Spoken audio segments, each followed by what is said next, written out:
আসসালামু আলাইকুম রহমতুল্লাহ বারাকাত। দূর কাছে দেশ এবং প্রবাস থেকে যেখান থেকে এই মুহূর্তে আমাদের এই ভিডিওটি দেখছেন সকলকে জানাই অনেক অনেক শুভেচ্ছা ও মোবারকবাদ।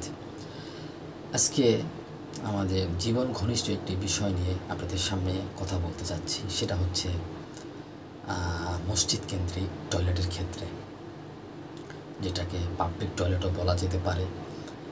অনেক দুঃখ এবং আফসোসের সাথে বলতে হয়, অনেক মুসলমানের সন্তান মসজিদের টয়লেটে গিয়ে দাঁড়িয়ে প্রস্রাব করতেছে। মানে এটা যে কত বড় অভদ্রতা এবং নোংরামি, এটা কিভাবে তাকে বোঝানো যায়?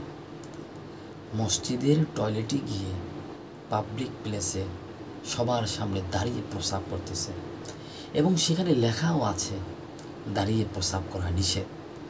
এরপরেও কিছু ইতর টাইপের লোকেরা কিভাবে এতগুলো মানুষের সামনে দাঁড়িয়ে প্রস্রাব করে আমাদের বুঝে আসে না। এটা তো আছেই, এর চেয়ে আরও জঘন্যতম অপরাধ করে থাকে কিছু মানুষ, বড় টয়লেটে গিয়ে মোবাইলে কথা বলতে থাকে। মাআযাল্লাহ। আজকে মুসলমানেরা মুসলিম সংস্কৃতি থেকে হারিয়ে অনেক দূরে চলে গিয়েছে। এটা একটা পাবলিক টয়লেট, মসজিদের টয়লেট। মানুষ এতটা নিচে নামতে পারে কিভাবে যে মসজিদের টয়লেটে গিয়ে মোবাইলে কথা বলতেছে আর টয়লেট সারতেছে? কত বড় নাদান আর বেকুব, ইতর টাইপের লোক হইতে পারে। হে মুসলিম জনতা, একটু ভাবার চেষ্টা করুন। আমরা মুসলিম, আমাদের একটি ধর্ম আছে, একটি সংস্কৃতি আছে। সুতরাং সেই সংস্কৃতি থেকে বেরিয়ে অসভ্যদেরকে অনুসরণ করা কখনোই কাম্য নয়। আপনার আমার জন্য একটি বিধান আছে, রাসূলুল্লাহ সাল্লাল্লাহু আলাইহি ওয়াসাল্লামের নির্দেশ রয়েছে। সুতরাং আমরা টয়লেটে কিভাবে যাব, কিভাবে আসব, সমস্ত বিষয় রাসূলুল্লাহ সাল্লাল্লাহু আলাইহি ওয়াসাল্লাম আমাদেরকে বলে দিয়েছেন। আমরা যখন টয়লেটে যাব তখন আমরা বাম পাটা দিব, এর আগে দোয়া পড়ব, বসবো, পারলে মাথা আমরা কোনো কাপড় দিয়ে ঢাকবো, টুপি রাখবো। এবং আমরা যখন ঢিলা ব্যবহার করব খুব সতর্কতার সাথে।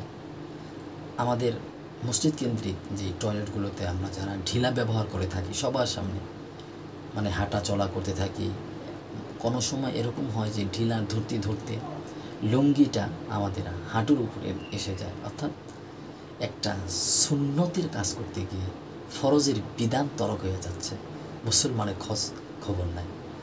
আরে ভাই, আপনি ঢিলা ব্যবহার করতে করতে আপনার হাঁটুর উপর কাপড় উঠে যাচ্ছে, আপনার সেদিকে কোনো ভ্রুক্ষেপ নেই, কোনো খেয়ালাত নেই। এটা তো একটা জ্ঞানবান মুসলমানের কাছে নয়। আপনি যখন পাবলিক টয়লেটে যাবেন, মানুষের সামনে হাঁটাহাঁটি করবেন, কোনো সময় আপনার সতর আলগা হয়ে যেতে পারে। এই জন্য সেক্ষেত্রে অবশ্যই আপনাকে খেয়াল রাখতে হবে যে আপনি কীভাবে ঢিলা ব্যবহার করতে পারেন।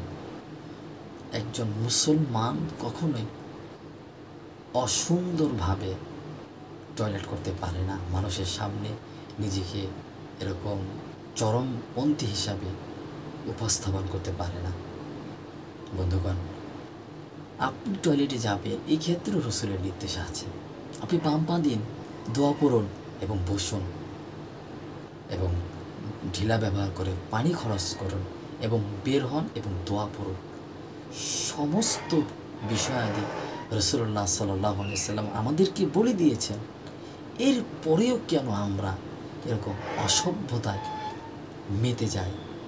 মুসলমান, একটু বোঝা উচিত। আসুন আমরা দ্বীন ইসলাম সম্বন্ধে জ্ঞান অর্জন করার চেষ্টা করি। আসুন আমরা বেশি বেশি উলামায়ে ইকরামদের সাথে সম্পর্ক করার চেষ্টা করি। আল্লাহ তাআলা আমাদেরকে তৌফিক দান করুন। আসসালামু আলাইকুম ওয়া রাহমাতুল্লাহি ওয়া বারাকাতুহু।